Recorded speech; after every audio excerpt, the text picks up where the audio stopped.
Hello, me at the top of the episode, as always, to remind you that we have a Patreon page, patreon.com/won't be forgetting that pod. Pretty much helps this show run. So if you can afford it, a couple of bucks a month really does go a long way. There's also exclusive content on there for you, ad-free episodes. The episodes go up early announcements as well. So if you can, patreon.com/won't be forgetting that pod. Enjoy the episode.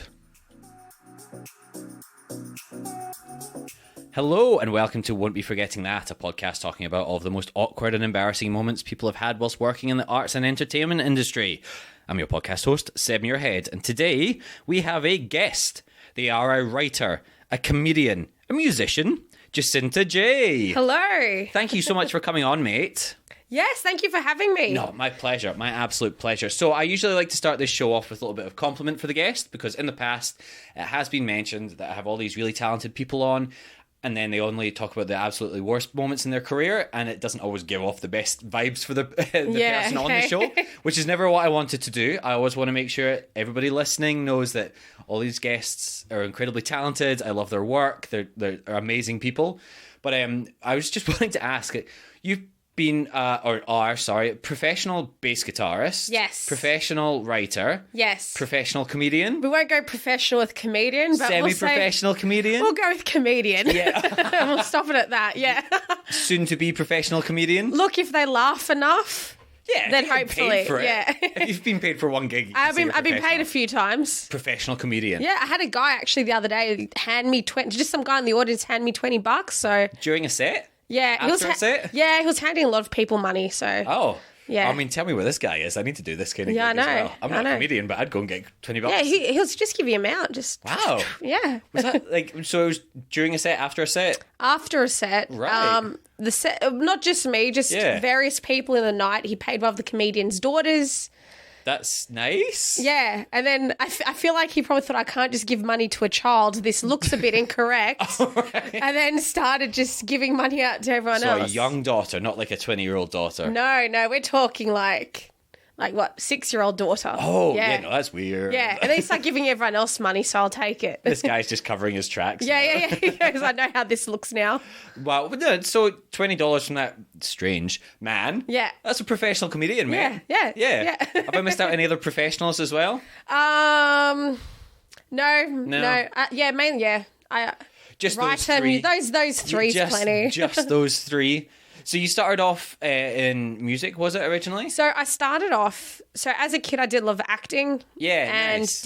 and then went on. I was just a creative little nutcase when I was a child. That's fucking cool, though. Yeah. Right? I love that. Honestly, I did acting as a kid as well, but I was always told to do do maths and sciences. Yeah, which I hated. I was very lucky because my parents were very supportive of me doing stuff like that. So hell yeah. Then school came up, and then I was doing theatre stuff, and then music stuff, and studied just lots of literature and all that. Nice. Then I thought I need to do something that's going to hopefully lead to some sort of work. So ended up, going to uni for writing, focusing on screenwriting and all that. Oh, awesome. Yeah, and then put the whole acting stuff aside because I got scammed by an agent when I was like 18. Oh, yeah. I mean, it's hard enough to be in this industry without people actively scamming you as well. I know. I'll scam myself out of things, don't worry. Someone needs to be making money, so at least they are. Look, we're not endorsing that, okay? I'm not saying that's how you make money in this industry. They have made money that way. They have made money that way. Are they still around? You don't have to say. You know what I've done? I won't say who, but I've done checks to try find them. I don't think they are. I think they moved to Sydney and have tried to do the same thing. But that's not ideal. Yeah, I don't think they're doing it under the same name. They're hard to find now. They've covered their tracks and moved cities. Yes. Yeah. Cool. Well, good for Melbourne. Sydney, watch out. Basically, you know what? Anywhere in the world, just watch out for these kind of people. Just watch out for scammers in general. Yeah, that sucks. Are you allowed to say what happened as well? It was just one of those things. Oh, yeah, actually I will. So so what happened was, it was the classic thing where you sign up and then they'll do a photo shoot for you and this and that. But the photos they did I looked terrible. everyone's beautiful in their own way, and I think I'm reasonably okay. But these photos I got back, I looked shocking. It was so bad. And for anyone either starting out or not in the business, that's not what you want, man. No, and you want to look unattainably attractive. Yeah. And I'm like, this is but everything was bad, from the makeup, from how they put my hair in a side bun, and I've got very thick, like, European hair, so it just looked like a plop on my shoulder. A side bun? I've never seen a side bun before. Yeah, right. like proper 1940s. That's interesting choice. And then they made my makeup very dark. But dark in like certain areas where it just looked like I was a villain, basically. Then I got the photos back, and they had released photos that hadn't been edited yet. So I went to the place to then show them other photo shoots that I've done. I said, how come I look like this here and here I look like this? Yeah. While I went there, the photographer was there as well, and she was blasting them for releasing photos that hadn't been edited yet. She goes, these aren't my best work. Wow. You're not meant to be releasing it yet. And it was just a whole thing. And then from that, I just got put off acting and was like, this is risky waters. I'm not made of money. And then none of us are. Exactly. And then was just focusing on music and writing and joined a whole heap of bands because I was always playing music even in school and all that. Yeah. And then just through luck, but also being in a lot of bands, ends up joining bands that went overseas and did all of that. You were in a Scottish band for a while as well, weren't you? Yeah, I was, The Amorettes. Yeah. Oh, that's sick. That's so cool. I love that as well. And again, like, I don't know if I actually mentioned this. I am Scottish. I think a lot of people get confused sometimes hearing my accent, so I don't think I've ever actually said it properly in the podcast. Yeah. So it's so nice to see that kind of stuff as well. Like, Scotland's such a tiny place. I'm always so happy when anyone Scottish does anything with their life. Yeah. I'm like, yes, fuck yes. We're bucking the trend. You know what? There were so many talented Scottish musicians. Yeah, when I was there, like, a lot of the bands I met were Scottish and just people in the overall music industry. We had the best time. Did you live in Scotland then? I didn't. I lived in in England. Yeah. I forget. You guys are included. I do know. We are there, yes. Yeah. I lived in various parts of England, but I've had many a gig and many a night out in Scotland. Oh, that's so fucking sick. Yeah. And this band was originally formed in college in Edinburgh. Like at, what was the name of it? Like Stephen's College or something like that. Yeah, I think, like so basically... It's a well-known little college in Edinburgh. So, like, I was just reading up about it. I was like, that's so fucking cool, man. Yeah, man. So, like, I was in another band called To Kill a Mockingbird, which were Australian, went to UK, and then did a bit of a lineup shuffle, then had a UK singer and all that. Then over time, joined the Amorettes, and we'd made a merger band. Yeah, right. Because there was three To Kill a Mockingbird. Yeah, there was three in either band. And then when To Kill a Mockingbird lost the singer, the Amorettes lost their bassist and drummer. So it made sense for us to merge. And we did all these hybrid gigs and all that. That's so sick. Yeah, it was heaps of fun. And you bring both of your like audiences to one. Yeah. Oh, man, that's sick. It was a very fun time when it happened. But so have you been out in Edinburgh much? Yeah, I used to live in Edinburgh. Bannerman's. Did you ever get? Was Bannerman's around when you were there? Bannerman's. There was this one venue, and all I know was by a bridge, and it was upstairs. It was I'll like stop you there, Jacinta. Everything's by a bridge in Edinburgh. It's like by bridges and cobblestone. That's all it is, man. Yeah. Oh, sorry, that one pub. Yes, my bad. Is Bannerman's an old Irish pub? I think it is. It's. How can I describe it? It's got old vibes to it, and then there's a bit in it that almost looks cave-like, and that's where the stage is. And then there's an upstairs, and apparently upstairs is haunted. Oh, and again, every room in Edinburgh is haunted. Yeah, I assume it would be. And then there's like a goth club or rock club back behind the venue. Oh, a nightclub. Is it down off the Cowgate? The Grass Market. These words are familiar to me, so we'll say that. I think I know what you're talking about. Yes, man.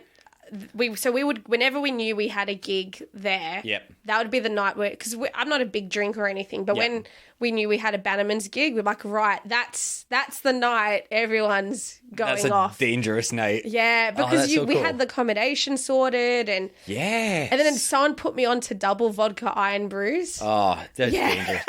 I have to say, in Australia, I don't think I've ever seen anyone order a double before. But like, it's not a thing. It's par for the course in Scotland. Yeah. To the point where like doubles are maybe banned in some places. Yeah. But like triples used to be the thing.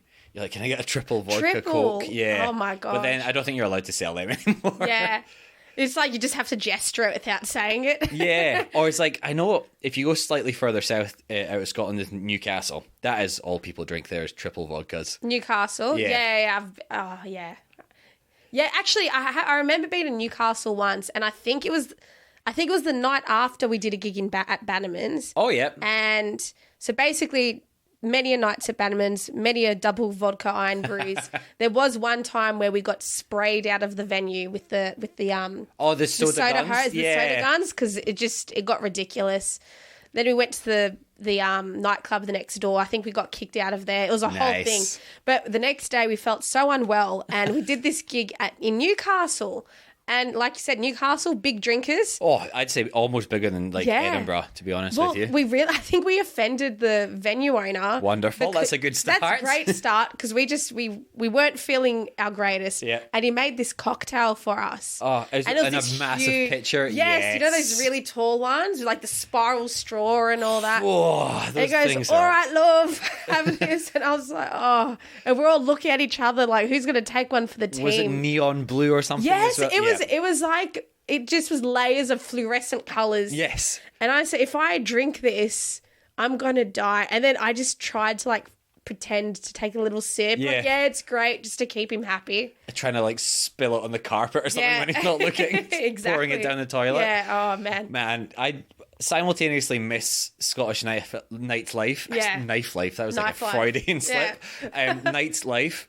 But also, I'm so fucking happy. Like, Australia's a little bit more chilled with their drinking. Like, it's like slow, just drink beer all day kind of a drinking. Yeah. Whereas Scotland's like, no, man, this is a challenge. I want to see how drunk I can get for the ridiculous. least amount of money. Yeah.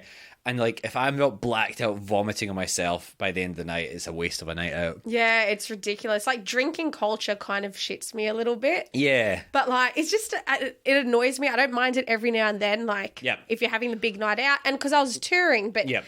Here, I've seen people here when people get blacked out constantly. It's just... It's hectic, right? Yeah. And especially, like, when you get to see both sides. So, like, if people are coming out to see entertainment, either with the music or with the comedy as well. Yeah. You're like, a little drunk's fine. Yeah. But the more drunk certain people get, you're like, man, you're not part of this show. Can you please stop? Yeah. Drunk audience members, drunk musicians and drunk audience members. Yeah. It's a whole thing. I think it's particularly worse if it's comedy, whereas if you have a drunk audience member in music, you kind of just play over them and drown them out. Yeah, right? Yeah. You're not going to start screaming your set in comedy to try and drown them out. Exactly. Like, not the best thing to listen to for a start. No, exactly. But also, so many, like, videos now, it's like, comedian destroys heckler, so everyone's like, comedians want me to heckle. Yeah, it's good for the Instagram. I think that's what's happening. I think a lot of people, particularly younger people, they go to comedy gigs and they think that I've only been doing comedy for 2 years, so I'm not going to be as well versed in this as others. I don't know. A Raw finalist is a pretty big deal. Yeah, I guess. Yeah. You've done your research. I have. I usually try and, out of respect for my guests, I'll do I my appreciate research. it. Yeah. But like, I think what I've noticed is a lot of like audience members, they go there and they think that it's going to be heckling and it's going to be crowd work, and they think that they have to start doing that, particularly if they're drunk as well. Oh, of course. They come in with that idea. And like, with any idea, when you're sober, you're thinking about it. And then when you get drunk, you're like, oh, just do it. Yeah. And you're like, no. This is what people want to hear. Yeah. And I think it definitely comes from them seeing so many clips online. Yeah. So I think that's the comedy environment. Yeah, because I've had so many friends in the show, and I'm like, sorry, and they've all said, like, yeah, people don't want to burn their material, obviously, on Instagram. Yes. So they'll put all the crowd work stuff up or all the heckling because, like, that's not a structured part of their show, but they still want, like, you know, views and stuff like that. Yeah. Which makes sense, but then when every single person does it, that's all that, like, you're only encouraging those kind of audience members to come and see you as well.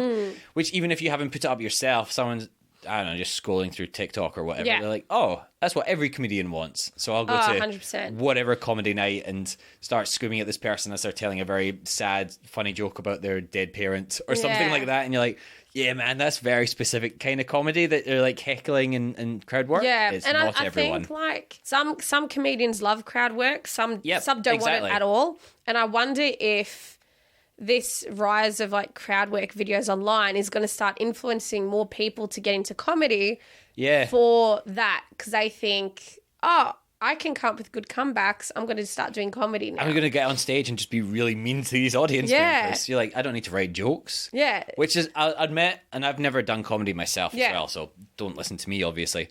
But, like, I've been to a few open mic nights, and, you're not going to get the kind of audience in there that's going to work with crowd work. No, exactly. And I think it's very different at the open mic nights because you get audiences who are either uninvested in the night.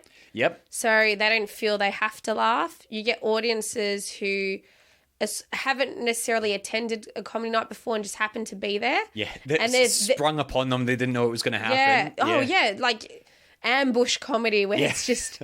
Which is the best kind of comedy. Yeah. When people don't expect it and they're just wanting to sit quietly and chat to their friend but have to shut up and then listen to somebody they don't know. Yeah. The amount of dates and reunions and grandma's birthdays that have been crashed because of ambush comedy is ridiculous. I quite like the idea of ambush comedy just in general, but like as like an outside observer. I don't want to do it. I don't want to be part of it, but like as like a fly in the wall, I was like, ooh, I quite like that. I think also because you're someone who appreciates that side of things. Yeah. Whereas, I did one a few weeks ago and it was at this venue and it was in St Kilda, which is already problematic. But it's an interesting place at the best of times. Yeah. And there were these people having sort of like a wedding, or they had come back from a wedding or something. Oh, like that day? That day, yeah. Wow. And they were in this venue and then it was just like, hey, comedy's on, everyone. Yeah. And they were so loud and so drunk. And they're trying to catch up with each other. Oh, of course, yeah. Which I understand. But I'm trying to do my jokes to these other people at the other part of the bar. And everyone's just competing for airspace at this point. Yeah. And again, like, am I going to start shouting louder because they're now talking louder because I'm on? And you're like, none of this is conducive to, like, me doing my set. No. Again, I do quite like watching these things just from like an outside observer. Yeah. I'm like, it's like car crash TV, man. It's a bad thing 100%. to say, but I'm like, wow, this is amazing. Yeah. But I suppose like comedy comes with the bombs. Like it's part of it. It does, yeah. I had a pretty bad bomb a few weeks ago and now I'm just a bit traumatized. Oh, really? Yeah.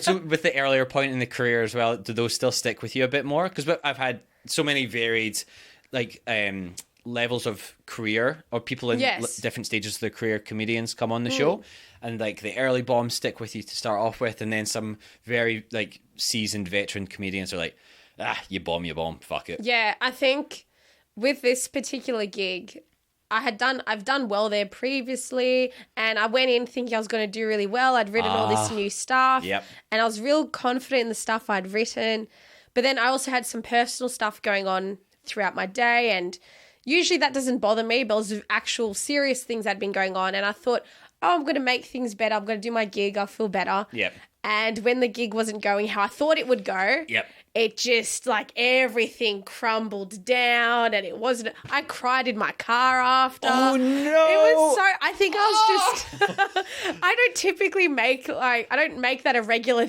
thing if something doesn't go well. I don't think that's how you should be treating a bad gig, like in general. Not for yourself, just anyone as well. Yeah, no. I think it was just an exceptional day. Yeah. And look, we've all had a breakdown in our car. Since then, I've been after. just like, I don't know what's happened. I think I've been writing really good music off the back of that. So it's like when comedy's doing shit, my music does great. Well, you've got that at least. Like you've got that. Sometimes people are like, oh, my comedy's going really poorly.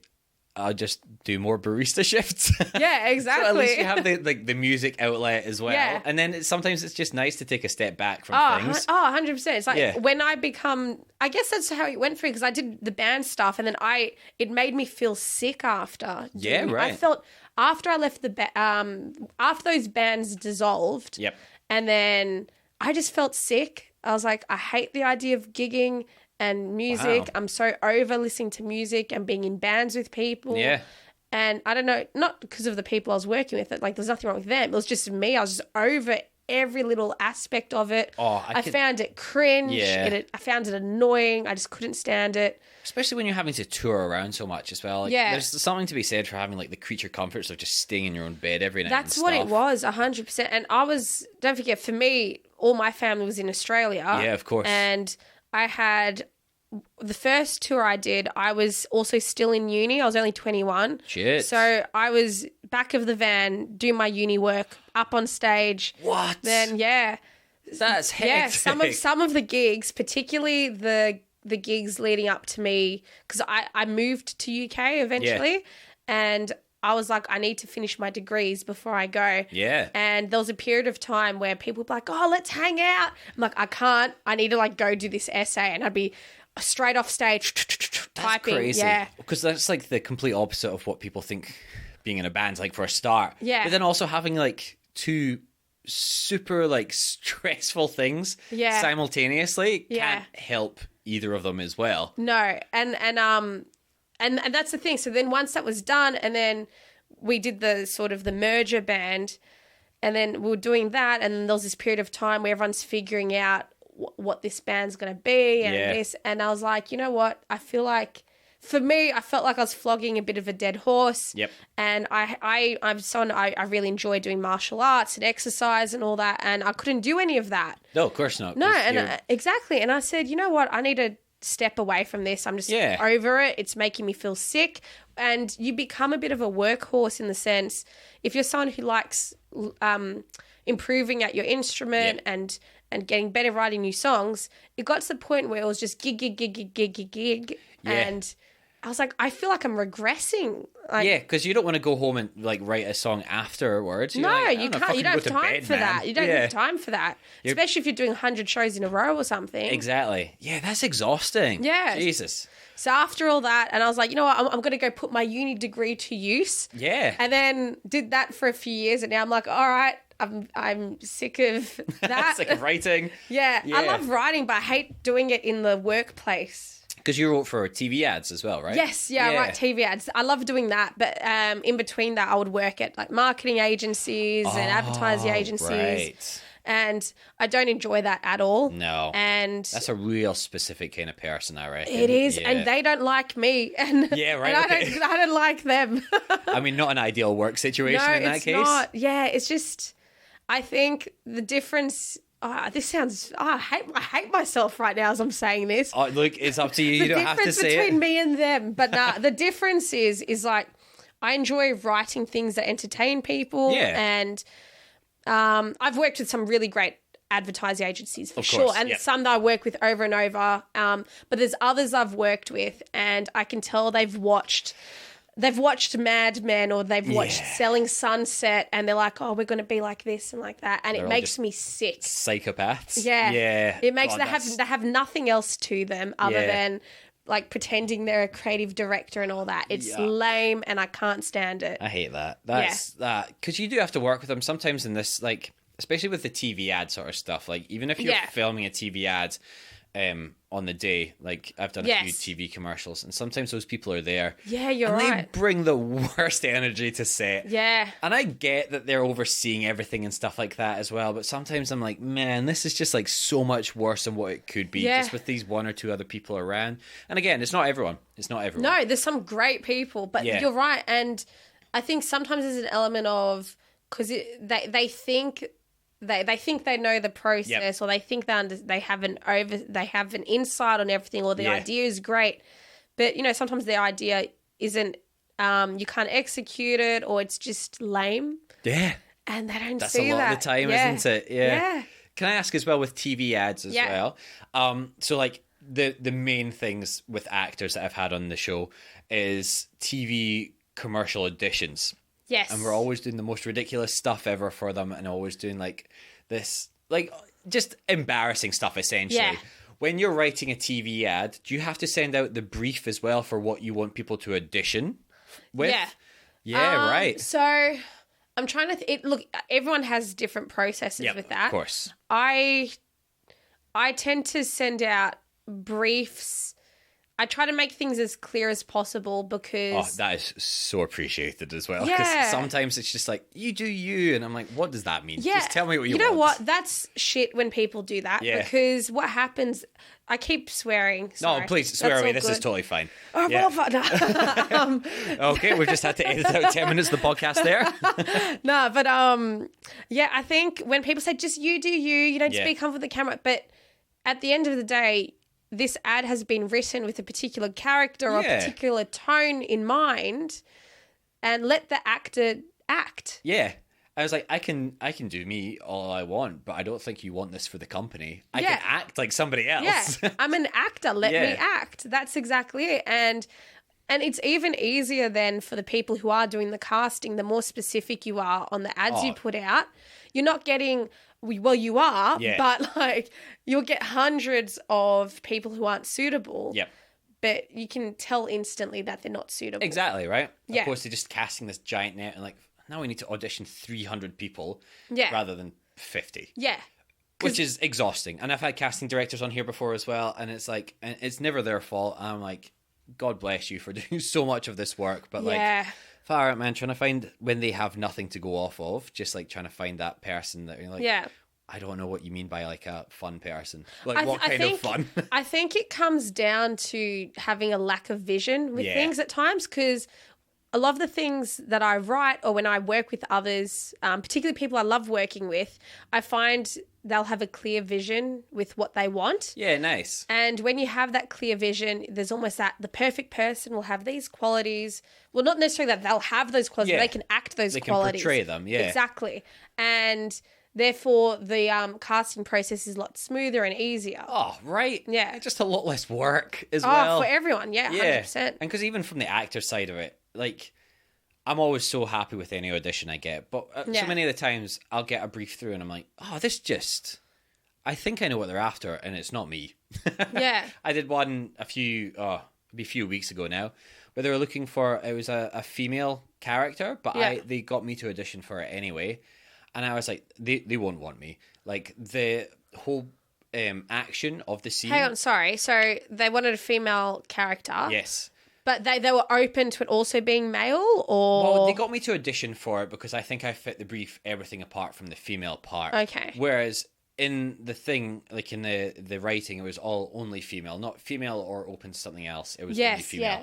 But what the character did was smell a woman's armpit because my microphone's falling over. Oh. They were smelling a woman's armpit because they really enjoyed the woman's deodorant, which a female doing to another female can be funny. A man doing to another female is very predatory. Yeah. And I was like, oh, I'm just wasting all my time doing this now. And funnily enough, didn't get the advert as well, or the commercial, but... Had you auditioned for it? Like, did you see it in audition, or did someone put you up for the role? So it came through my agent. Oh, okay, yeah. So, like... And agents just try to get you out there. Well, I don't know, because there was I think he submitted me for other parts in it, because there were other roles which worked for me. Yeah, but then I got understand. asked to audition for that role. That's bizarre when stuff like that happens. And it's just like, it's just taking up my time, man. It's just like, I'll do this because I want to say no to things. Did you have to sniff an armpit as no, part of the audition? I didn't have an armpit for the audition. I just, like, it was whilst I was sitting on a spin bike and, like, the person was across the way from me and I just did it the whole time. Yeah. So I didn't get it. It was... Oh, I don't know. It's a good story for the podcast, at least, I suppose. Right, yeah. It's like the concept is like a reverse version of Old Spice. Like, genuinely, yeah. I think it is. It's a progressive Old Spice ad. Yeah, exactly, right? I think it's like the new age Old Spice. Yeah. New Spice. New Spice, yeah. Hello. Now, before we get into our next story, I've got to tell you the main reason why I'm able to fumble through my awkward and embarrassing day-to-day occasions. Coffee. Now, fortunately for myself and all of the listeners, we have paired with one of Melbourne's best coffee companies, Coffee on Q, a coffee worth talking about. Get ready to caffeinate yourself through your next awkward moment with Coffee on Q's signature Elevate blend. Crafted in-house with precision, each sip delivers delightful flavour notes of strawberry, chocolate and marmalade. And here's the deal you won't want to miss. Coffee on Q is offering an exclusive discount to all our listeners.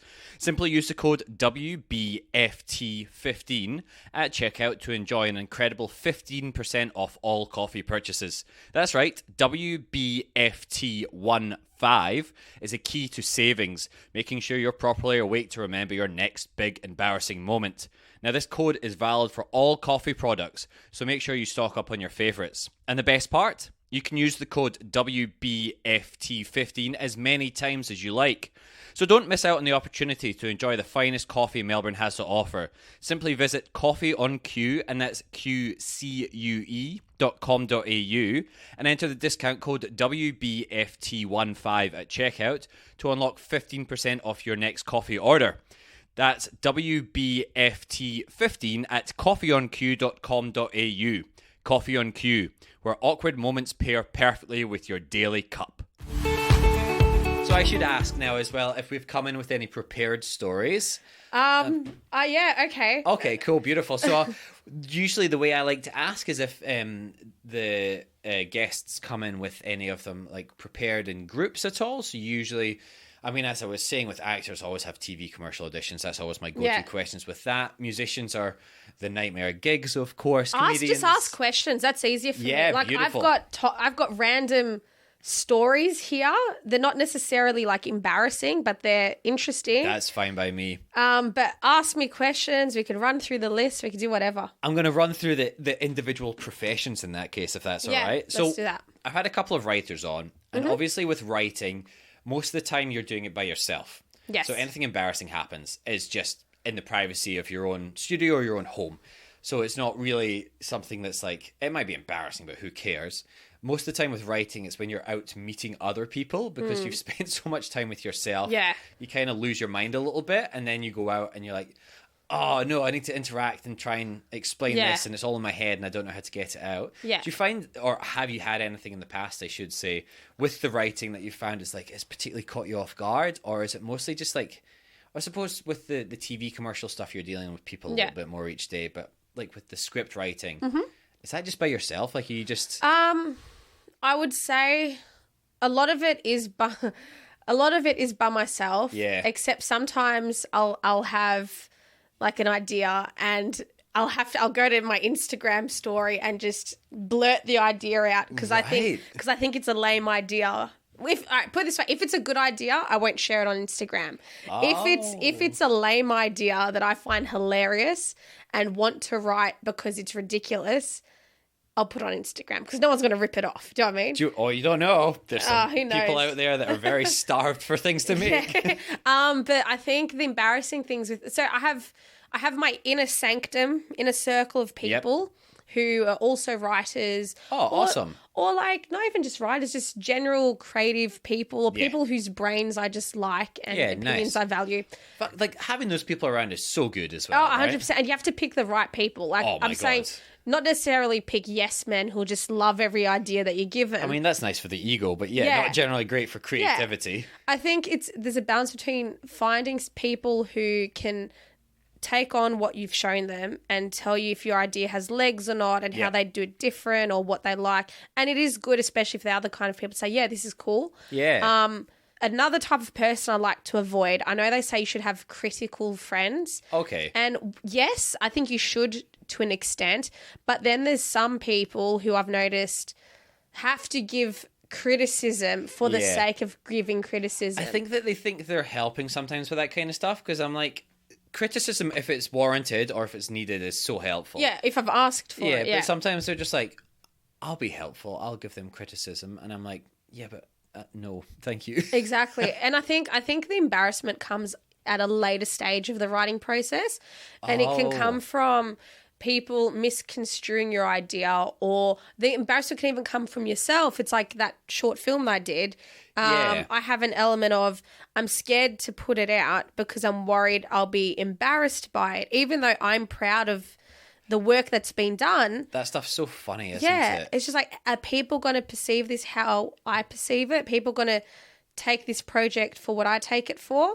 And I think that this project's a good example in the sense I wrote the script for it maybe like 4 years ago. Yeah, right. And in those 4 years, I just wanted to make a film that I could afford doing myself. Yes. Yeah. Self-funded. Exactly. Yeah. Kind of used as a business card of this is something that I've done. Which is great. Yeah. Exactly. And I had friends in the industry check it out. I had like script writing teachers check it out. Awesome. But even just people whose opinions I value, and they were involved from the script writing process and the editing process. They were involved the whole way. I had other friends who I showed down the line who maybe these people I didn't know back then. Yep. And I showed them like, oh, do you want to see the finished product of my film? Here it is. And they're like, okay, so I'll send you a list of my criticisms. I never did. Oh, but like, wonderful. Yeah, but I'm just like, what criticisms are you going to have for me now when it's already been filmed? Yes. Different on the edit if you're like, oh, you know what, that cut there doesn't work. Yeah. But it's already filmed now. What are you going to do for me here? Especially people that don't really understand the industry as much as well. Yeah. They're like, oh, maybe you should have him do that. And I was like, what do you mean have him do that? I filmed this like 6 months ago. Yeah. I can't change this now. Yeah, exactly. And then you fixate on it. Yeah. And you look at it. So And it could just be that one person's, and like, I don't know, everyone's into different things, so it's not necessarily a wrong opinion. No. But like, maybe an opinion that doesn't really hold any weight as well. yeah, and initially when you receive that feedback, it's easy. You can then start doubting your project. Yeah. But then I also start thinking, oh, do I not like working with people and I take things personally? But then I remember you have to think that 4 years ago when I was in the process of writing it and all that, I had so many people run their eyes over it and give feedback in the parts where stuff could be actioned. You can't action anything once it's done. No, exactly. Yeah. Right. If anything, you should just be like, I like it, or you're like, I don't get it, maybe. Yes. Or if it's absolutely terrible, I'd be like, oh, maybe don't release this, bro. I think this is more of a detriment than helping you. But exactly. Don't give weird little critiques of things that you vague, can't change. Vague things as well, yeah. Oh, did you try making it more funny? And I was like, what? Yeah. What does that mean? Yeah. Well, like they have a different vision from what you've got. Exactly, right? And you're like, okay, well, you make something. Yeah. And I'll critique that. How about that? Yeah. So I think the embarrassment comes from the final steps. And it's like that internal embarrassment as well. Whereas people maybe don't even know you're embarrassed, hey? But you're like, oh, it's so much riding on it. There's so many layers of embarrassment, I think there's, if you've, because I do a lot of fiction writing as well, and I've short stories I've written and want to publish and put out there. But I get like, I find myself cringe. Like, so it's like you have to put your own stuff out there for other people. Having to push past that is one of the biggest things. Yeah. I think when you're making your own work, which is like, you do it someone else's thing, and then if it's not good, you can blame a million different reasons why. You're like, it wasn't shot well. They didn't edit it well. When it's yours, though, it's your baby, and you're like, oh, fuck, man. I'm so nervous. And there's so many layers to it. It's like, how am I going to be perceived putting this out? Will people interpret it for what I interpret it as? Yeah. There's the other thing of, are people aware that this is low budget, or are they aware that this is just a short story? Are they aware, like, what the context of the project? But then also I think with me, because I've got the music stuff that I'll push, like, and then I've got comedy shows I'll push, then short films or a novel or whatever. And then it's like, you look like a bit of a wanker. It's like you value yourself this much. You've done all this crap that you're trying to put out there. Artist thing to say as well, isn't it? You could do with a little bit more of that psycho from the marketing people, I think. Because like, we're our own biggest enemies, I think, a lot of the time. And we always are like, we perceive ourselves so much worse than a lot of people perceive us. Because a lot of the time people just see it and you're like, oh, that's cool, you're doing so much stuff. Yeah. But then you're thinking, you're like, oh man, like, I seem like I'm being too much of an arse just now. Like, am I like such a self-indulgent wanker? Yeah. It's like 1 month you'll be there and you'll say, oh, come look at my short film I've done. Yeah. By the way, I have a comedy show next month. Oh, and I've got this song. Can you listen to my... It's just... I end up putting nothing out because I feel embarrassed. You just doubt yourself so much. And then... Yeah, well, I admit, I sometimes look at people and think like this. Like, there's some people at 1 minute they're a candlestick maker, and then they've got a card printing thing, and then they've got 50 billion different hobbies that they want everyone to indulge in. Yeah. So, I don't know. I get embarrassed from that. It's weird as well, isn't it? Because that's not what, like, if you tripped over in the street, that's embarrassing. Yeah. And everybody can relate to that. But then a lot of this stuff, it's like, it's so deeply personal as well. Yeah. You're like, that's what makes me feel so awkward a lot of the time. And I'm just Yeah. like, it's so hard to explain it to people too. Yeah. But you're like, everything rides on your career when you're in the arts, essentially. Because you're like, well, this is me. Yeah. Like, if I'm, I don't know, a real estate agent, I'm not like... Oh, they're cringe as well. I mean, the worst. Yeah. But, like, I don't live and die on, like, how much I sell a house for. I mean, they probably do because they're all psychopaths as well. Yeah, it's quite interesting with real estate agents because I've worked a lot with real estate agents through advertising. Yeah, right. And they're worse than artists. Like... They're not good people. Have you seen, especially now that everyone can have a platform? Yeah. Real estate agents, I think, because there were all the shows about real estate agents, and now selling sunsets. Exactly. And now that you can have a platform, you can essentially be your own selling sunset. Yeah. And I think the difference between them and, let's say, a creative person who's got a project, you're trying to promote something that's going to entertain people, that people will enjoy and hopefully people will like. Whereas a lot of the real estate agents with their profiles, it's just... entertaining again, but in the similar way of watching, like, car crash TV. Yeah. Because...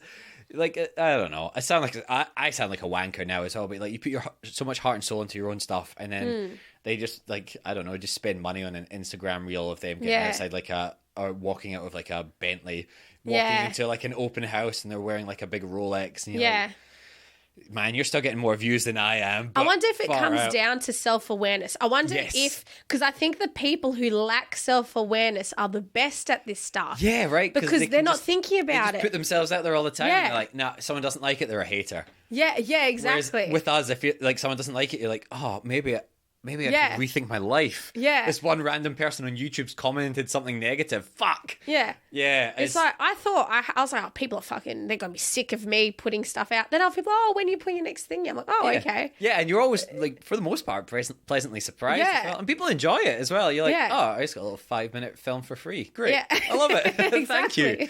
Whereas you're thinking like, oh God, they'll probably hate me if I do this. Yeah. It's such a weird thing with that. So yeah, like, writing's so, like, personal. Yeah. And you're like, it's that thing again where it's all like internal, so it's no external embarrassment or awkwardness, but it's all like I think the embarrassment with writing is definitely internal. Yeah. Whereas when, like, in your musician, I was going to say persona. That sounds weird. Yeah, just say persona. Whatever. Yeah. As a musician as well, like, you fuck up, everyone gets to see it live on stage. Yeah, I think yes, but I think sometimes people don't identify fuck-ups musicians make. Yeah, right. So, like, I think this happens a lot of the time with theatre as well. So you're like, you can come off and you'll be chatting to your friends that saw the stage or the show afterwards, and you're like, oh, fuck this part up, and they're like, oh, I don't know. I didn't notice that. I think it's just part of it. Yeah, exactly, right?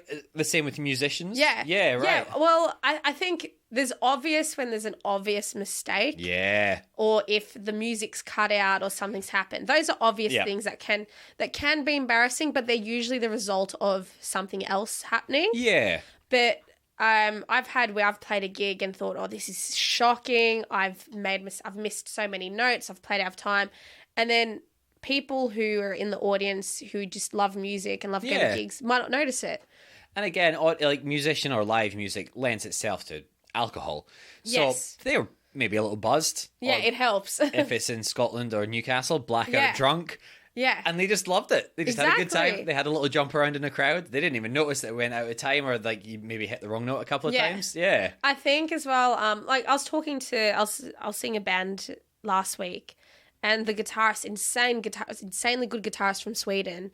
And I said, how do you think you did? How was it? I think he goes, oh, I did shocking. I said, what do you mean? It was great. I said, nah. Yeah. He's an insanely good guitarist, and he was adamant that he wasn't good. Every level as well. Like, that doubt or, like, the perfectionism inside of you is just, like, it's rampant. Yeah. And you're never good enough. I really try and get rid of some of that now and be a little bit more chill, but fuck, it's hard. Yeah. But with especially the live music, I suppose, but the touring as well, did you find yourself... I mean, by the end of touring, you're so tired. I don't know how you don't just, like, fuck up every single interaction ever. But at gigs? Yeah. Oh, there were times I definitely did. I remember I really struggled with the accents in UK. Yeah. Like when I first went there. Well, I mean, you go there, you go from one town to the other, and it's night and day different. Yeah. And then you add like the people drinking as well, and they're just all right, love, in my ear, and I a few times I just said, dude, I'm really sorry, I can't understand you. What the fuck are you doing? What is this? Why are you speaking like this? Exactly, and I'd try to make it funny so that the person didn't see me as rude. I think I remember one specific moment where I think I was perceived as rude. Oh, really? Yeah. I feel bad about this, but at the same time, it is what it is. I mean, also, those things where you carry it with you afterwards, but then also you're like, there's no way of rectifying this now. No, well, there was this one incident. I think it was the person more than me or everyone more than the band, but we were in a signing tent at a festival. Oh, cool. And we had driven from... Where did we drive from? We drove from Austria to stop over to Germany to then drive to Wales in the space of like a day. It was yeah, I think like it was like go, get on stage, get off stage. Jacinta. Yeah, and we arrived, I think it was either just before we had to go to the signing tent or just before the gig. I can't remember the order. Right. But basically we ended up in the signing tent and it was a ridiculously hot day. It was peak European summer. Wow. In Wales was this in? Yeah. So we went from Europe to Wales. Yep. So I mean, Wales is still Europe. Yeah, but yes, but I get you. Yeah, I mean mainland Europe to Britain. Yeah, I mean like nice food Europe to bland food Europe. We went from there, and and it was very hot. The van had no air conditioner. Of course, it wouldn't. Yeah, we're exhausted and add a whole heap of other things that are going on within the band, and we're in the signing tent, and some guy I might be remembering this worse than what it was, but he starts saying, we line up all day to see you guys and you can't even, and I think he might have felt that we brushed him off. Okay. But how the signing tents work, I'm sure you've seen them, where it's like people come and the artists are sat down and they're signing hello, shake hands, photo. And it's kind of a quick process. It is. It's like a production line almost. Exactly. Isn't it? Yeah. And I think there might have been a moment between one person that I had... goodbye microphone. Yeah. There was probably a moment between one person I had signed and taken the photo with where I probably paused and just went and exhaled just to reawake myself. Oh, I mean, if you've been going for 18 hours, traveling multiple countries in a day. Exactly. In peak heat, you haven't eaten, you haven't slept, and I think he caught that and he snapped at me, and I was like, I would have had a really nice interaction with this dude. Just, I needed my 2 seconds. I know, and again, you're in that line, presumably in a very hot tent as well, which is nowhere in Britain has air conditioning. No, especially it was outdoors, and it was outdoors. So you're just dying in the heat in a tent, and just a little moment of being human. But then I suppose if they're queuing for age, that's such a that just and sucks. you know what? It sucks for everyone in that moment. It sucked for everyone, 100%. And I definitely wasn't rude to the guy. I think it was in between saying hello to one person, another person. I just took a second, and in that second, might have thought, oh God, I'm hot, or God, I'm tired, or just thought nothing. You just spaced out. Just sat, and I have resting bitch face at the best of times. And he's like, we lined up, and he went off. I'm like, it's okay, dude, it's all fine. Did he still get your signature? Yeah. Was that before or after you signed? I think I was just signing as he's talking. Oh, good stuff. So he was like, I still need this signature, but fuck you. Yeah, it was weird. It's also it's such a quintessentially British thing to complain about something as well, just anything. Yeah, I think he was probably hot and bothered himself and just wanted something to complain about. But don't do it to a band that presumably you've liked enough to queue up for. Yeah. And then get the signature of the artist in the band as well. And I think the line was taking a bit longer because there were kids, and when there's kids, we wanted to properly come out, and I was going to say give them a hug, but not give a hug, but interact. Take time with them. Of course. Because children are they're not going to complain. Well, no, maybe they will. I really like kids, and I just think for a kid at an event like that, it's cool. It's pretty special. And like as an adult, obviously it's exciting too, but you're like, you get it a bit more, right? It's like you understand what it is. And it almost feels refreshing when you see a kid. Yeah. Because like I've been around adults all day. Oh, okay. Here's $20. Yeah, here's $20. Exactly. Yeah. Nice callback. Oh, thank you. Maybe I should become a comedian. Yeah. But yeah, also like that guy is just, maybe he feels bad about it as well. I hope he does. I still think about it. It's so ridiculous. It's those little interactions sometimes though, right? Like this is like 5 years ago. Yeah.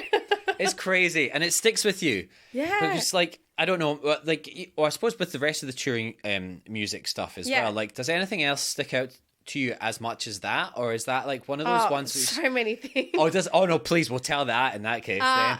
But I was just saying, like, with those stories, sometimes it's like, it's such a little interaction, but that can like trump everything else that happens. Yeah. Whereas other people will be like, oh my God, if that happened to me, I'd die. And I'm like, nah, bro. This one little thing that nobody else saw, the worst thing that ever happened to me. I want to find the guy and say, I wasn't trying to be rude. I know, but that's it, isn't it? Because sometimes you're like, it's these little things. I was just caught off guard, Yeah. Man. There's so many, I had another, there's so many instances like that, but there's a lot of things that just, I remember. Yeah, please, if you have any at hand. What, embarrassing or just... well, I mean, embarrassing would be great, but if you want to tell anything else, I mean, the mic is open. Oh, gosh. I always just find, with like live gigs especially, or live performances, they're rife for just things going wrong, which is usually where I can find, or where people find most embarrassment from. So I'm just always so amazed by like people that do like back-to-back touring every day. So it's like people in like musicals that do like the same musical for 8 months, or musicians which are touring all the time. Yeah. Like, does it all I just really feel for singers, like music, especially theatre singers and singers in bands, because if you get sick, like there were days where I was sick and I just wouldn't sing. Yeah. If you're a singer and you're sick, like what happens? What do you do? If no voice comes out, you're screwed. And a lot of the time people are there to see, like, singers in the bands are usually the most popular members as well. Exactly, because people sing, they're listening to the voice and and the song and all that. Like people go and see, I don't know, Paramore, let's say. Yes. And Hayley something. Hayley Williams or something. Yeah. And if she's not singing, you're like, oh, I don't care. Exactly. Well, it's like, what do you get into? Just someone playing the bass? Like, you need... Oh, just sit down and listen to some music without any lyrics then? Yeah, exactly. It's like, I'm seeing Slash tonight. And oh, sick. Yeah, and I like Slash, but the singer he's got is so good, Miles Kennedy.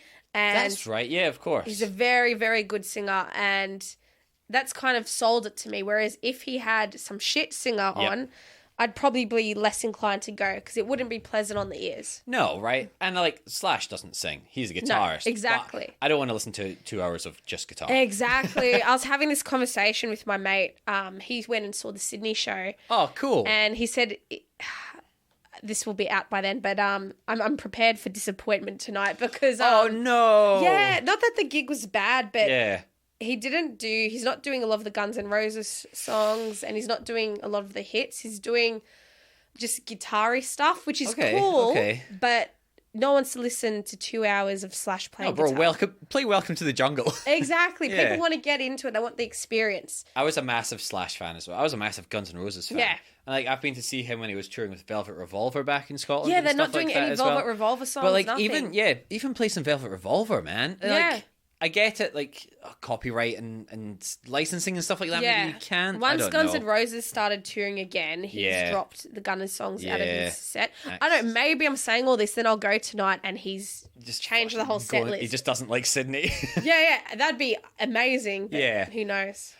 Look, fingers crossed for you. That's all I can say. Yeah. But I mean, that kind of stuff's like, play your best stuff, man. Especially in the latter part of your career. Exactly. That's what people are going for. Go and play your good stuff. That happened also with Red Hot Chili Peppers. Oh, yeah. The Sydney gig, apparently, they were doing a lot of the new album. Ugh. Yeah, and then, but the Melbourne gig, I think people had complained about Sydney. They did Melbourne next, and it was such a good set list. Wow. They played a whole heap of classic songs. Maybe it's just Sydney then. Maybe these big musicians don't like Sydney. Just punish Sydney. I was like, it's good when they play Sydney first because they can iron figure it all out. The problems. Yeah. Did you ever have to do that? You were traveling to some of the smaller places and be like, this hasn't been received so well, but when we go to a real city, Yeah, there was definitely, we would, if there was a song that was new or that we weren't used to, we'd do it in the smaller shows just to get used to it. How small were some of the smaller shows as well? Actually, look, when once we were in UK and everything, they weren't that bad. There was like, the smallest show would be about 20 people. That's not so bad. No. Yeah. And I think even in Melbourne, in other bands I was in, I did small shows of like, again, 10 people. But it's not that bad. No. Whereas I've done comedy to 2 people. Yeah, because that's it, isn't it? And I suppose comedy's just you. A band is, what, like 3, 6 people? So much more fun, yeah. Yeah. So at least if there's 2 people in the room for a band, you're like, well, we're still playing music together. Like, we're still doing something. It's very different. And, like... Comedy's dependent on laughs. It is. And I've always said, at least with the bands, like, we'd end up doing gigs with thousands of people and they were great. But there were definitely gigs with only 20 people. Yeah. And those 20 people got into it and it was amazing. That can be so intimate as well. And depending on, like, some of the places in the UK are, like, tiny little rooms. Yeah. Like, what you were saying as well, like, little caves. Yes. Genuinely caves. And you can just like have 20 people in there. Like, this is fucking sick. Yeah. There's no windows or ventilation in here. Literally sweat's dropping off the roof. But I love it. I used to love going to see bands, and there's so many places in Edinburgh which were like that. Yeah. I used to love to go and see them in there. I think the cool thing as well, I think this is where there's a big difference between comedy and music. Yeah. Is if you're a rock band, you'll usually be playing at rock venues. Yes. And the people who go to rock venues are people who like rock music. Exactly. And same if a festival you get put on, you'll be put on according to your genre. Yeah. Whereas with comedy, it's can be just comedy, right? Yeah. There's no sub category genre or something. Yeah. And I think like, especially if you're at an early level where no one knows who you are, and you're doing these random gigs, and you could have a certain style or a certain type of comedy that you do, but it doesn't appeal to that audience. Yeah. And at least music, even if someone hears a song and they don't like it, instinctively you clap. Yeah. You're not going to instinctively laugh. No, right? And then also music, you're like, this is the end of the song because all the music stopped. Yes. Sometimes in jokes, maybe when people aren't paying attention or don't get your style, you're like, that's it. That was a punchline, sorry. Yeah. Yeah, cool. Yeah, and then it just crumbles and everything. And then that feedback is so direct to you on stage as well, huh? Yeah. With your, because you were saying as well, you're in your earlier stages of the comedy career now. How have the open mics been treating you? It's been largely, like, it's gone well. Yeah, that's fine. Good. That's good. But when it's not good, it's not good. And sometimes it'd be nice. Sometimes I think it's hard to gauge material because I know people are like, oh, if something's funny, it's funny. And but also at the same time, people have different opinions of what's funny. Different tastes. And they want to get different things out of the night. And I think you can get certain comedians. I'll just use Seinfeld as an example. Yep. I really love Seinfeld. I really like his stand-up, but if he was a guy that was starting out now and no one knew of him as Seinfeld and he just got up at an open mic and was talking about how you lose one pair of your sock. Yeah. I think people are like, what's this guy talking about? He's boring. There's so much of that stuff and it's dependent, I think, on the city that you're in a lot of the time as well. I think that even different suburbs. I've noticed, like, north of Melbourne, when you're in Brunswick versus you're in St Kilda, it's very different. Yeah. Well, people react differently to vibe things. For sure as well. With open mics as well, I always love to ask, do you meet some interesting people also doing the open mics? Oh, for sure. Yeah. I love them sometimes. Yeah, I think people in general who do comedy, it's certain types of people at times. Yes. Yeah. And it's also, you need to be a certain kind of person to want to put yourself out there like that as well. Exactly, yeah. Yeah. Either you need to like really eat some humble pie or you need to have no self-awareness. Yeah, exactly. And I think that's back to what I was saying before. And I think if you're someone who overthinks a lot or has that level of self-awareness where you reflect, then things might hit you a bit more at times. Or you just talk yourself out of ever starting as well. Yeah. Exactly. Whereas maybe, I don't know, I keep going back to our real estate agents and our marketing people. If you don't have a level of self-awareness and you want to do it, I'm sure you can get lots of open mic spots, but I don't know if they're ever going to improve or do well. And that's what I've noticed. There will be some people who do the open mic spot, and then that's all they'll ever do because they don't have that awareness of, I need to change this or fix this and keep writing. They'll just be like, I'm killing it. And they'll do these jokes that will work on an audience that's essentially just laughing at you, not because you're funny, but because it's no good. And then... But just since a laugh's a laugh, unfortunately, for some people. But then I think those laughs, if they were then to go to a proper gig where people have paid money and invest into the night, the audience would be like, well, what the fuck am I watching? Is this person okay? Yeah. Genuinely, can we get a welfare check on them? Exactly. Have you done any gigs as well which really stick out in your mind for just going absolutely terrible? And again, I feel so bad sometimes asking these questions because everyone tries to forget them. Everyone pushes them deep down inside. There's a few. So like... Oh, please, share away if you're comfortable. I don't care. So there was, obviously, I work backwards. There was the one the other day, a few weeks ago. Oh, yeah. Yeah. And that was in Brunswick, and I'm European background, and I thought I'd play into that a bit more and tell a few more jokes contrasting like Europeans and Aussies and this and that. And because I had gotten feedback to be a bit more like unapologetic in my material and all that. I'll go, all right, I'll give that a go. But this particular audience, it's just young, like probably older than uni age. Okay. And very much a Brunswick audience. And there's a line for them where I think they just think they can't laugh at anything. Yeah. And the jokes were well written and all that. Yeah. And that's not me saying, oh, my jokes are great. It was just I had worked a lot on it, and I know if something has legs or not, or if the rhythm of that joke will resonate. And they were just like, groaning at me.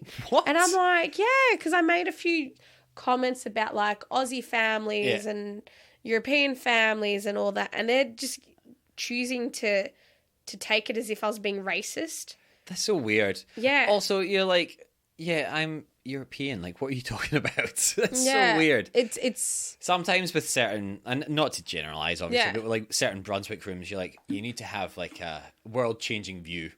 You need to be like, comedy mixed with like a real point. It can't it's not allowed to be just jokes. Yeah, and I think that's a big part of it. And I think they can sense if you're a similar person to them. Yep. I think I'm very much not a Brunswick vibe. Not a Brunswick girl? Nah, like, yeah. But groans, man. Yeah, I mean, silence is one thing, but groans. Oh, and I was like, I'm not even saying anything that, like, if you don't like the joke, don't like the joke. But it was literally, the joke was about how... Oh, I can't even remember. I've pushed it all out of my head. Again, I'm so sorry for making you drag all this stuff. No, you're fine.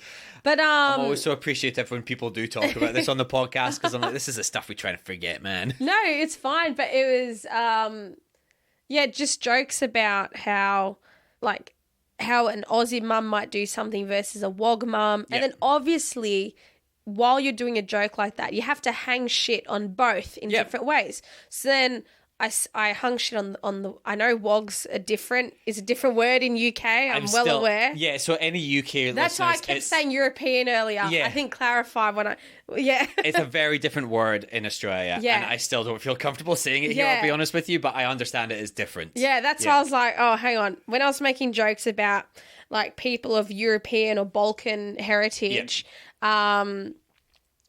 like, I was also making fun of Aussies. And when I was making fun of the Aussies, they're like groaning at me. I was like, this is ridiculous.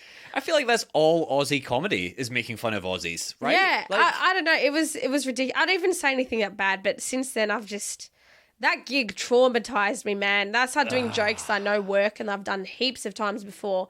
And they were giving me nothing. I'm like, this isn't. And now it was just spiraling. It's those bad gigs though, huh? They stick out. Was that the gig that turned you back into like writing music a little bit more just now then? That was the gig that sent me crying into my car. And, oh no! Yeah, and that has since sent me into reinterested in music. There was that gig, and then in Sydney, so I did. It was funny because my first show and my last show in Sydney. Yep. where things happened, but my shows in the middle were great. But I remember the bookends, the first nice. and last, unfortunately. So the first show, I went after a guy who was very different to me. Okay. So it was hard to follow because I think... Again, like, it's listening to jazz and then heavy metal back to back, right? Yeah, and the tonality and our pacing was a lot different. Yeah. So the audience was just off. Yeah. And then there was one guy in the audience who I think just didn't like me. Oh. Because I didn't speak that much to the audience, but when I did, it kind of like he always had to neg me almost.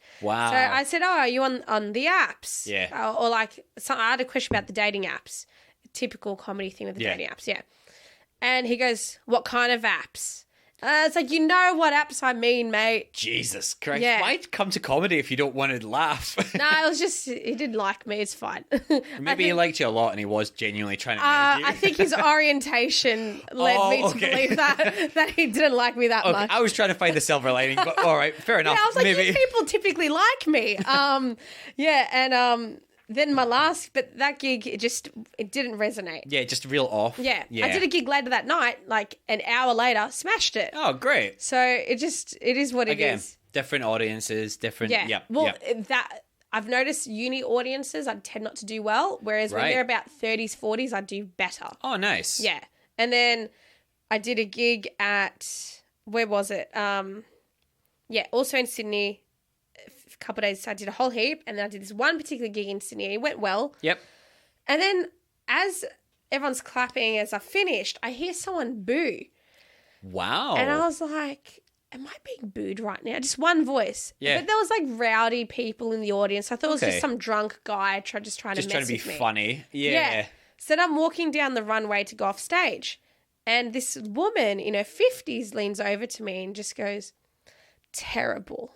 What? Yeah. Oh, so that was the lady that booed you. Yeah, Why? she booed me. So not only did she want to make it known she doesn't like me by booing me, she also then had to have me know that she booed me. So she leaned over to tell me that she thought I was terrible. What is wrong with these people? Also, I definitely wasn't terrible. Like, well, I mean, if you're getting a round of applause from everyone else, like, presumably they all enjoyed it. She just didn't like me. And I didn't even say anything contentious. Yeah. Like, I do quite clean comedy. Yeah. So I don't even know what it was. She was just personally offended by you as a person. Yeah. I've had this happen twice. What? And so not where I've been booed, but where I've had a woman in their 50s hate me. And both times, this is going to sound ridiculous. Yeah. I've only had it happen twice, and both times I've had the same top on.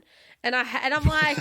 And I'm like, is it the clothes? I had like this red off the shoulder. Like, I looked really nice. I had this bright red off the shoulder top. And I thought, is it like, the bull? I was going to say, are these like middle-aged women just seeing red? And they're like, I don't know why. I'm just really angry with this lady just now. That's what, it was weird. Because this so woman... bizarre. And then someone else who was on that night, who's been doing comedy for like 8 years, he's like, I've never heard anyone get booed. Yeah, right. And you think of some of the acts that exist, some of the material you see. Oh, there's definitely people that deserve to be booed. That are boo-worthy. Like, I'm pretty safe. Yeah. And she booed me and told me she thought I was terrible. I'm amazed by people like that think that their opinion matters so much that they have to firstly boo during a round of applause. Yeah. And then, like... tell you afterwards. Yeah. I'm like, bro, you didn't like it. Just don't enjoy it. It's fine. Also, my set was 5 minutes. Yeah. Move on. It's not even like you were there for an hour, just like, like, if you don't like, go to the toilet. Yeah. Like, I'll be done by the time you come back. That is crazy. Yeah. Well, if you are that lady, I mean, like, Go email fuck in. yourself. Oh, sorry. I was going to try and get her on the show to give you a public apology. But you know what? I'm not giving her airtime. Go fuck yourself, honestly. So there was that. And then another gig this is like a couple years ago. Also in Sydney? No, this is Melbourne. I was going to say Sydney sounds harrowing. Yeah, no, the other gigs in Sydney were great. Okay, it was just those two. And unfortunately, because it was the first and the last. So you're going to remember it the most. Yeah. Yep. Especially the first one because I was so excited, and then it just and it's flat. Like that like sets the tone for the rest of the trip as well. Yeah, I did some really good gigs while I was there, but I keep thinking about that one. Oh, and it's like you can do a million good gigs, one bad gig or one terrible thing happens, and that's all that sticks with you. Yeah, exactly. I hate how that works. Anyway, sorry. You were saying a few years ago now. This one was in Melbourne. Oh yeah, this one was in Melbourne. Yep. I was opening for this comedian, and she's on TV a fair bit. And are you allowed to see who it was? Or are we keeping the names out of it? Yeah, no. I was opening for Bev Killick. Oh, cool. Yeah, and I'd done gigs with her previously, and they'd been awesome. great. But there was a particular audience that had turned up, and they had turned up only. I think they'd seen her in something, and they kept wanting her to do some sort of quote. So every other person that was opening for her, they had zero time for. And then I had the same outfit on again with the red top. Stop wearing. Yeah. Maybe don't. I was going to say stop wearing it, but you're like, no, it's not you. I've only worn them. it twice, and both times I've worn it, it's been problematic. And then this woman, again, of the same, very similar age group and demographic. Was it the same woman? Everyone asks, it wasn't the same woman. Okay. But, their vibe was very much the same. Yeah. And she was just the whole time throughout my set, and there wasn't that many people at the gig. It was a very small gig. It wasn't advertised little intimate very well. one, yeah, okay. Yeah. Like 10 people or something. My whole... Just shut up. The whole time. You don't need to do that. People don't care what you're... Yeah, and I think she even, at one point got up and left. I'm like, what is going on? I just wrapped up. I was like, this is bizarre. Yeah. It's also just, way to ruin everyone else's night. You're not only have you ruined everyone else that's came in to see a Bev Killick and whoever else, like yourself, who's supporting, but, you're ruining, yourself, you're ruining Bev's night as well, because then everyone else in the audience is going to be really weird, and when you have that person in the room, it's always uncomfortable. Well, luckily Bev is such a professional and so good. She turned the audience and her around within an instant, but also they were rapt to see her, and I felt sorry for her because she told a joke and they made her tell it again because they were such a fan of her, they wanted to hear it twice. What are wrong with these? It was just a weird pay for a cameo or something. Yeah. You just want quotes, or you want a specific, or book her for a private. I know. Don't go to a mainline show and then make her perform like she's doing a personal spot for you. Yeah, that is so bizarre. Luckily, she's fantastic and professional and hilarious, so she handled it well. I mean, but my set was shocking. Yeah, it's so awkward as well, isn't it? Because especially when you're starting out, you're you want to impress everyone, obviously. Exactly. And then you're like, oh no, maybe she's going to think I'm terrible. That's the thing. And that's why I get nervous sometimes with certain gigs. Because I'm like, what if someone sees me for the first time at this gig? Yep. Like that gig the other week where I cried in my car after. There were people there that had never seen me before. And I was just like, and I expressed, for some reason, I was just nervous that I was just off that day. Yep. Because, like I said, I had stuff going on. And we're human, right? Exactly. It just wasn't a good day. And usually that doesn't affect me, but this day it did. And I was saying to my friend, I don't feel good going up today, but I want to, and I'm sure we'll be fine. Yep. And there were other people there that never seen me. They're, oh, you'll be great. I'm like, yeah, we'll see. It went terrible. And those people are probably like, oh yeah, that chick, don't book her. She's shit house. But it's like, no, you only saw me the one time. Exactly, right? And you know what? I think about this all the time whenever I do a bad audition. Yeah. And I'm like, oh, fuck, man, this casting director's never going to see me again. I've ruined my career because I fucked up this one audition. Yeah. They don't remember a lot of the time. No, they don't remember. And you know what? They're probably aware that stuff like that happens. Yeah, right. If you stick around for long enough afterwards, that was the only time they ever saw you and you retire after that gig. Yeah, maybe. But if you continue being out there, and again, I'm sure they won't remember. No, exactly. It's just you that has to sit in your car and cry afterwards. Yeah. And that's everything's on your shoulders. Whereas this other person's just all right, do you want to get some dinner afterwards? Oh, the podcast dog has broken into the room again. How you going? Came in. This is probably the best opportunity to wrap up the podcast, unless we did come. Get off in a sec. Yes. Did we have any other stories that we wanted to tell, or are we happy? I've said plenty. Beautiful. Yeah, no, great. Again, thank you for sharing the stories. I'm sorry to hear of these horrible women and crying in your car after a podcast. But if people do want to come and see you and not boo you, yes. Where can they find you? What have you got coming up? I'm doing some stuff for the comedy festival. Beautiful. So Melbourne International Comedy Festival. Melbourne International Comedy Festival. End of March, start of April. Is that when it is? It is. Yes. There's specific dates, which I'm trying to bring up. Oh, yes, please do. These will also all be in the show notes as well. So anyone that doesn't have their pen and paper out just now, you can find it in the show notes. Yeah, so I'm opening for Jeremy Dooley, who's also fantastic comedian. Sick. We're doing his run of shows. It's called No Time for Games. I'm doing 5 shows, April 10th to the 14th. Oh, awesome. Yep, so Wednesday through to Saturday. So, yeah, get your tickets for that. They'll be a lot of fun, those gigs. Yeah, nice. That, again, will all be in the show notes as well. And, yeah, make sure that you get in there because 5 nights is going to be, like, it's a short time, so they might sell out. Yes, yeah. Yep. The tickets are moving. So. Tickets are moving. Yes. Last one's available now. Yes, selling fast. Selling fast, the classic. And if people want to find you as well, where can they find you on the socials? Yep. You can find me on Instagram mainly. So Jacintagram, JayeCinta Gram. There nice, you go. Or beautiful. just Jacinta Jaye. I think I come up first. So. Yeah, perfect. Yeah. Again, it'll be in the show notes as well. We have like a short film, maybe not coming out soon as well. It is coming out. I just need to stop feeling embarrassed. Yeah. But it will be out. It's called A Dinner with Money. It's a short comedy thriller. Yeah. Yeah, I've shown some people that say, oh, this is a horror film. It's not a horror film. There's no visible blood. Yep. It's not horror. So, yeah. Yeah, nice. Awesome. I've read part of the script for that as well. That's and it's right. very funny. Yeah. So you have my endorsement. If it's not out by the time this podcast is out as well, please go and bully Jacinta on Instagram. Tell her to release it. Yeah. I mean, again, obviously don't bully her, please, for God's sake. Yeah, I've cried enough lately. Yeah. Oh, God. Yeah. You know what? Actually, don't bully her. Ask very, encouragingly. Yeah. Could you please put this film out? We want to see it. Yeah. And then Instagram's the best place to keep up to date with all your upcoming gigs and stuff like that as well. Instagram to keep up to date with my gigs, music, meltdowns, writing, everything. Yeah, so, perfect. Yeah. I mean, hopefully not meltdowns, but all the other stuff. I keep them funny. It's fine. As long as you can capitalize your meltdowns into content. Exactly. Bro, I'm happy with that. I'll be doing the same thing as well, don't worry.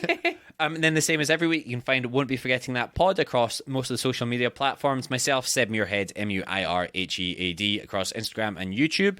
We do have a Patreon page, patreon.com/Won't Be Forgetting That pod.